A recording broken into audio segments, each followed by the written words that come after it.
يا مساء الخير عليكم ويا مرحب فيكم بقناتي. اليوم راح نعجن بدون عدس بدون مكرونة طحين سادة.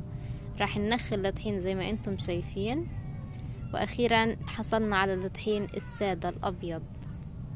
ربنا يبارك في الكيس يا رب وما يخلص. حطينا الخميرة وحطينا المية، الان راح نقلبهم جيدا. بعد هيك نعجنه. بعد ما عجناه بدنا نكوره. واخيرا حصلنا على كيس طحين بدون رمل، بدون اي حاجة، بدون اي اضافات غش، لانه في السوق كل الطحين مغشوش. فالحمد لله، هذه نعمة وفضل من عند رب العالمين. راح لقيت نرق العجين. بعد ما نرقه حنصفطه على شريطة العجين. حننتقل وين على فرن الخبيز.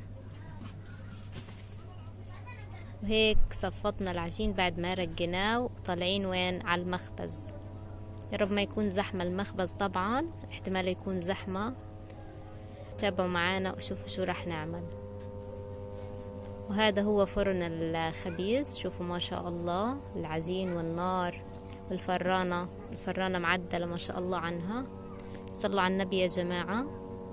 شوفوا كيف ما شاء الله خبزت الخبيز. الحمد لله انه توفر الطحين سادة بدون اي غش. الحمد لله الحمد لله. شايفين ما شاء الله العجين. وهذا هو خبزنا. شوفوا ما شاء الله اللون والشكل كيف الخبيز. ما تنسوا الاشتراك في القناة يا جماعة، دعمونا بلايكات وتعليقات. شوفوا ما شاء الله فيديو سريع خفيف. أتمنى الاشتراك في القناة وتدعموا قناتي. قناة جديدة، أنا من قلب غزة المحاصرة. أتمنى إنه الكل يدعمنا ويساعدنا ويقف معنا. وهيك خلصنا الخبيز وراح نروح على خيمتنا. شكرا لكم على المشاهدة، وأتمنى الاشتراك مرة أخرى.